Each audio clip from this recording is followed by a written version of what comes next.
Good afternoon, everyone. Welcome to an episode of Wayne's World of Science and Technology. Today we're going to talk about the Black Sea front in the Russo-Ukrainian War. Many of you probably don't know that one of my interests is naval history, and so I've been far more concerned about the Black Sea than I have been about the land war in Ukraine. The Black Sea, to my point of view, was the crucial front. If Russia could control the Black Sea, they could starve Ukraine into submission eventually. If they couldn't, it left Ukraine with a lifeline that they could would use. So, to my point of view, this is the most important front and always has been. Oh, and the other point, of course, is that the Black Sea gives access to Crimea, which Ukraine currently doesn't have on land. So let's go on to slide number 2. And no, we're not doing every month. We're not doing every event. We're just doing the major ones. My apologies. This is the best map I could find. Oh, and if you want to download this presentation, it will be on my Substack, which will be linked in the video description. So this is the best map I could find. Luckily, it's in a language I can make out, though I'm not 100% sure which language it is. It looks to be maybe Romanian or Bulgarian. I don't know. Anyway, February 24th, Russian troops enter Ukraine from multiple directions and Snake Island is seized. Missile strikes the Ukrainian frigate Hetman-Saka, sinking it, taking out one of 2 frigates in the Ukrainian Navy at the time. At least if I remember correctly, it's 2. On February 28th, Turkey invokes the Montreux Convention, blocking warships of all nations from the Bosphorus and the Dardanelles, which is why we've got the map up. Without the Bosphorus and the Dardanelles, which you can see, there's my mouse cursor, here and here, you cannot get warships into the Black Sea above a certain size. And when I say above a certain size, Russia and Romania both do have canal systems which can bring stuff in, but it's very limited in size compared to what you can take in through the straits. And this effectively locks the Russian Black Sea fleet in. It also effectively locks the Russian Mediterranean fleet out, which means the Black Sea fleet is on its own. It will get no reinforcements except for in really small ships which can transit the inland waterways. March 2022. On the 27th, Russia establishes a safety lane for merchant shipping from Odessa. I couldn't source any public domain images of the lane, but basically is, according to what I understand, a straight line from Odessa to the straits. Now, the reason that this happened, according to what I understand, is that a series of nations who depend heavily on Ukrainian grain turned around and basically said to Russia, do this, we are furious. And Russia decided it was better not to upset these people at that time. That's what I understand. However, documentation is extremely sparse.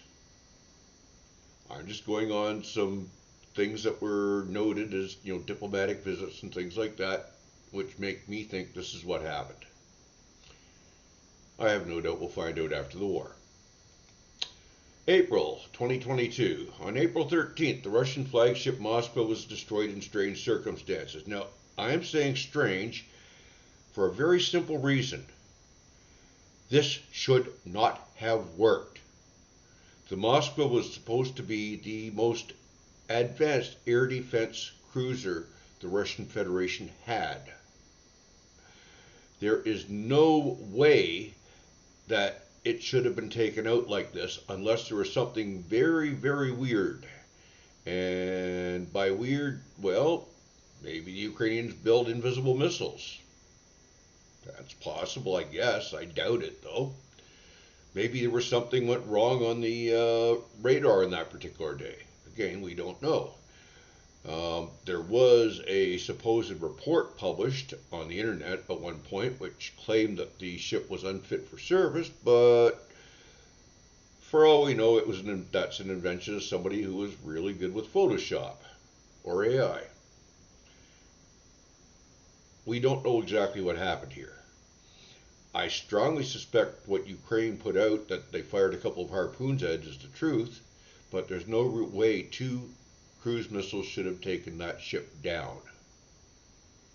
Anyway, at this point, we see Russia starting to outfit some of the smaller warships that they have with Tor Panzer Mobile SAM systems strapped onto the aft deck, the helicopter landing pad area mostly.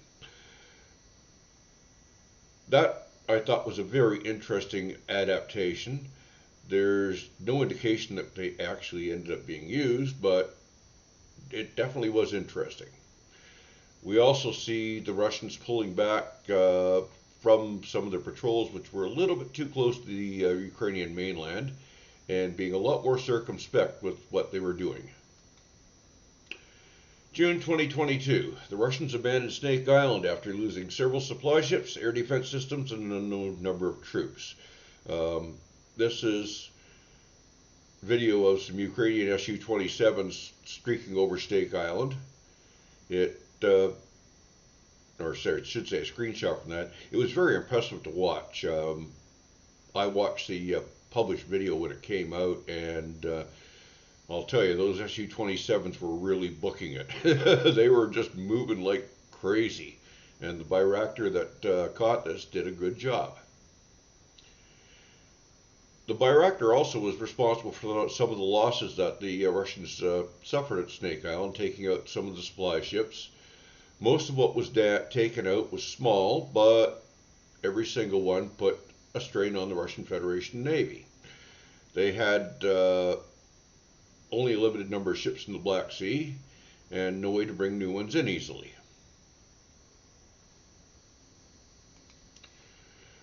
September 2022. Now, this is one of the major turning points. Every one of these slides is one of the important points where something changed. Okay. Now, this one here signaled a huge change. This unmanned surface vessel washed up in Crimea. The Russians ended up grabbing it with a anchor, towing out to sea and sinking it because they didn't want to take a chance with the bomb, and I can't exactly blame them.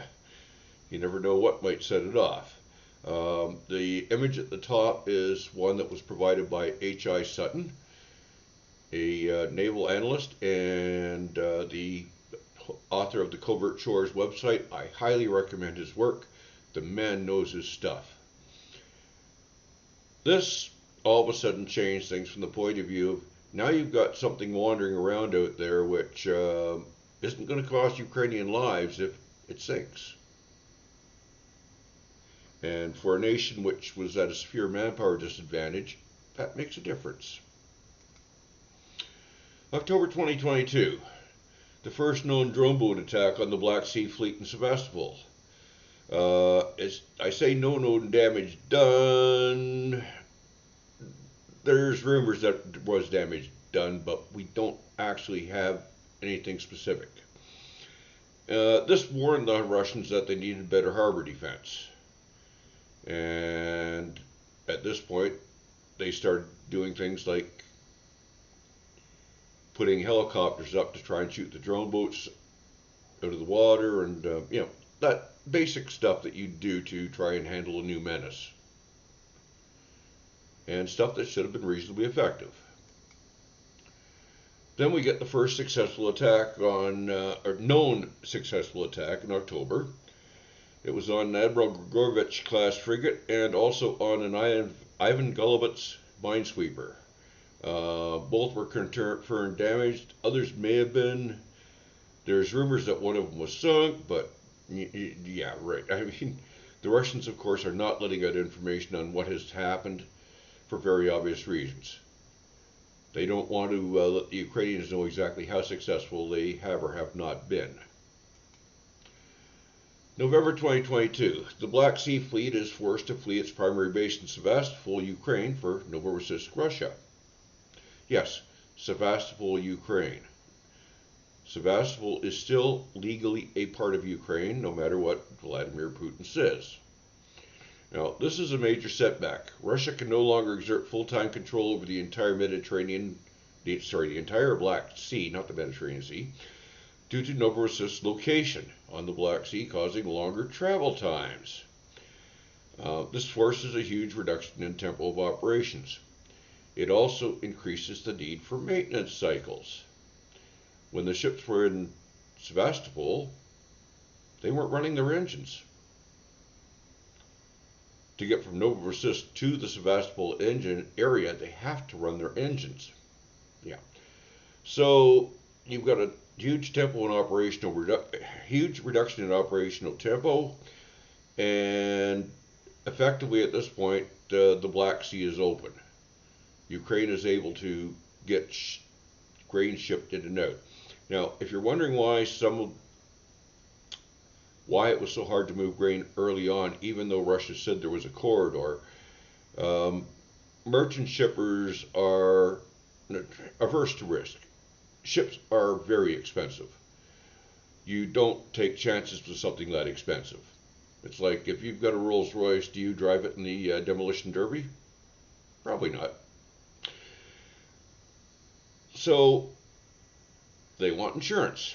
Insurance companies have to make sure that they don't lose money. So they jack up the insurance rates.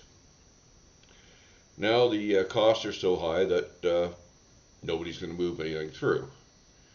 And it took a while before shipping started moving again. There were a variety of incidents early on, but now it's back to practically normal volumes. And the countries which were depending upon Ukrainian grain to survive can continue to do so. And in case you think I'm joking, look at Egypt. It does not have the ability to grow enough food to support itself, and nor do a bunch of other countries. So access to Ukrainian grain is an absolute necessity. Now we're going to jump ahead to September 2023. This is one of the earliest uses of cruise missiles. Ukraine hit the Kilo-class submarine Rostov-na-Donu and the Rapucha-class landing ship Minsk in Sevastopol dry dock. This had two impacts. One, it took out two ships. We don't know how long they were going to be in dry dock, but I can tell you that they sure as heck didn't get out of dry dock as quick. And blocking these dry dock berths further hit maintenance schedules. And if you think I'm overemphasizing maintenance schedules are the lifeblood of a fleet. If you can't keep your ship maintained, you can't keep it operational. And blocking these berths for as long as they did by hitting this way, that was impressive. Now, Russia did actually repair the Rostov-na-Donu and get it back in the water, but Ukraine hit it again and sunk it in the middle of Sevastopol. I believe the Minsk was probably scrapped. It was in pretty rough shape.